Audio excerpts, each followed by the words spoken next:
Good morning, good afternoon, good evening. Welcome back to Chapter 17. We're talking about fungi. We're now going to talk about the Basidiomycetans. Basidiomycetes is a group of fungi that we call them bracket fungi and puffballs. You ever seen on a tree those like shelf things coming off of them, growing up the tree? That is a bracket fungus. They also create fairy rings, and we'll look at a fairy ring in the very last part of this video. But let me draw one for you. So sometimes you can find a fairy ring growing in your yard. And a fairy ring, it looks like a perfect circle or a semi-perfect circle of fungi growing. And it almost looks like it was planted. And that's why it's referred to as a fairy ring, because it looks like it can't possibly have grown naturally because of how perfect the circle is. And again, I have a picture at the end of this video that you'll see, but you'll see a perfect circle of fungi.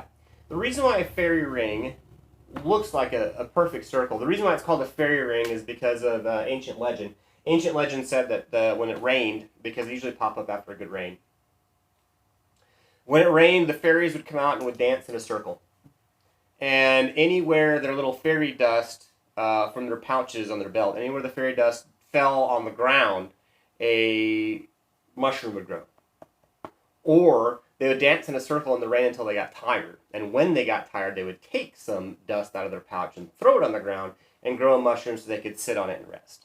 All right, that's why it's called a fairy ring, because they believe that it was made by fairies dancing in a circle, and some of their fairy dust dropped out of the pouches.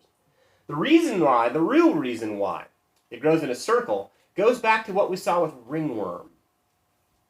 Remember that the spore is a single little cell whose job it is to reproduce the organism. And the way mushrooms grow is they grow by sending out those hyphae, those feeding structures, right? Those little roots. So from that center point, it starts to send out feeding structures, and they grow at the same rate. As long as there's the same amount of food, they're going to grow the same distance, the same rate. And so what happens is, as these little hyphae grow, they radiate out from the same point very much like a spider web. And so then, when conditions are right, like a good rainstorm, at the very edge of the hyphae, that's where the mushrooms grow. And so because it started at the center point and grew out like a spider web from that center point, it makes it look like it's in a perfect circle. And if you were able to wash away all the dirt and just leave it's called a mycelium.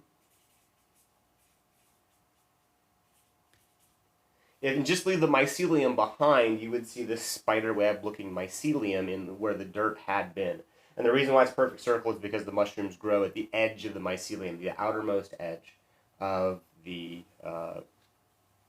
roots of the fungus, the twisted roots of the fungus.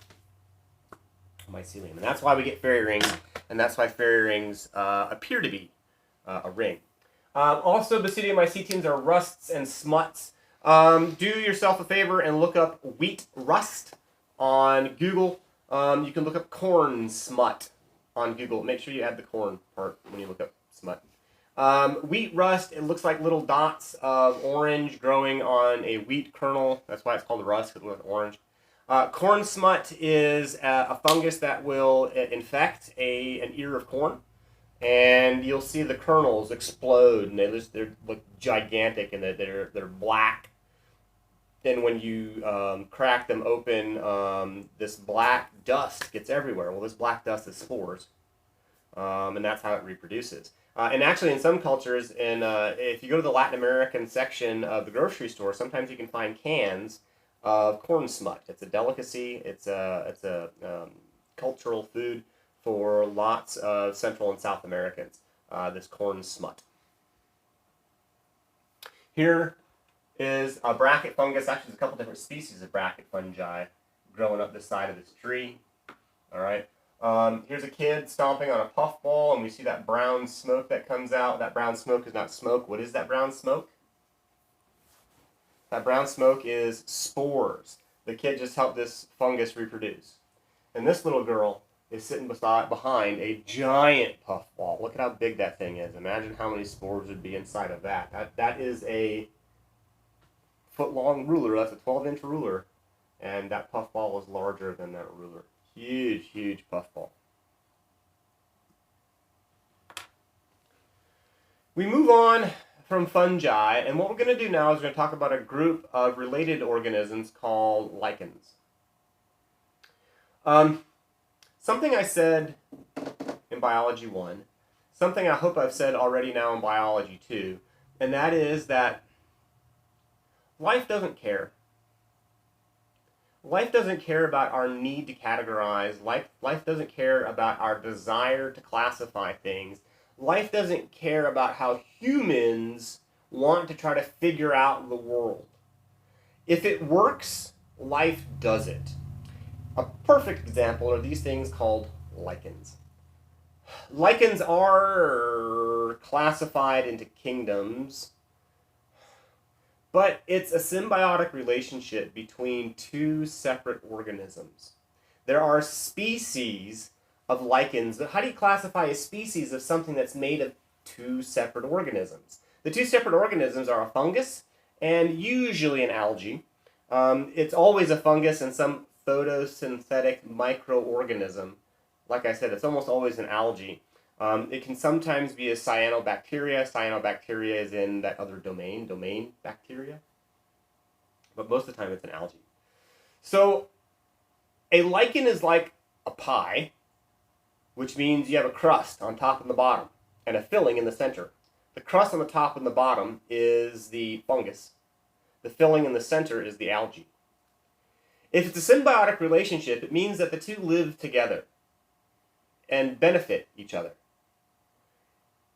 The way the fungus benefits is that the algae makes food for the fungus. The way the algae benefits is that, algae have to be found where? They have to be found in water. You've seen lichen. You've seen lichen on trees. Go out your front door, and I'm sure you'll find a stick on the ground that's got lichen growing all over it. That gray, white, scaly stuff that you see on tree branches, that's lichen. The way the algae benefits is it can grow somewhere outside of water. The fungus gives the algae a home, a place to live. And the algae gives the lichen food. The lichen gives the algae a place to live, and the fungus. The fungus gives the algae a place to live. The fungus gives the algae nutrients, because the lichen, the fungus part of the lichen, will use those hyphae to gather water and to break down whatever they're growing on. A lot of times it's a tree bark, but it can also be a stone. It can be growing on a rock, and it will dissolve and break down the substrate, the surface they live on, and gather nutrients, vitamins from that, and then feed it to the algae. Lichens are really sensitive to pollution, so if you have a place that has lots of lichens, that means it's a very clean place. And again, if you live anywhere in Georgia, go out your door and you'll probably see all the trees growing in your yard covered in lichen. We live in a very clean area. Oh, they're sensitive to pollution. Species that are sensitive to pollution are called indicator species. What this means is, if this species is absent, it indicates that this is a disturbed or polluted area. If this species is present, it indicates that it's a very clean, very healthy environment. Lichens. You can see this kind of lichen growing on pretty much any tree in your backyard. You might find this kind of lichen. It has a bit more specific requirements. This is referred to as deer moss. It's not moss, it's a lichen. They usually grow in about softball-sized clumps. You can find those. Pay attention when you're driving on a country road. Pay attention to the sides of the road, and a lot of times you'll see this deer moss. This is just a species of lichen that's growing on a rock. As I said a second ago, the fungus is the body of the lichen and the crust of the pie, and that the algae is the stuff in the center. So here is a very close view of how a lichen is constructed. We can see the top and the bottom is the fungus. Remember, fungus is hyphae. These are those thread-like roots. Growing within these thread-like roots are all of the algae cells. The algae gives food to the fungus. The fungus gives water and nutrients and a place to live, a home, to the algae.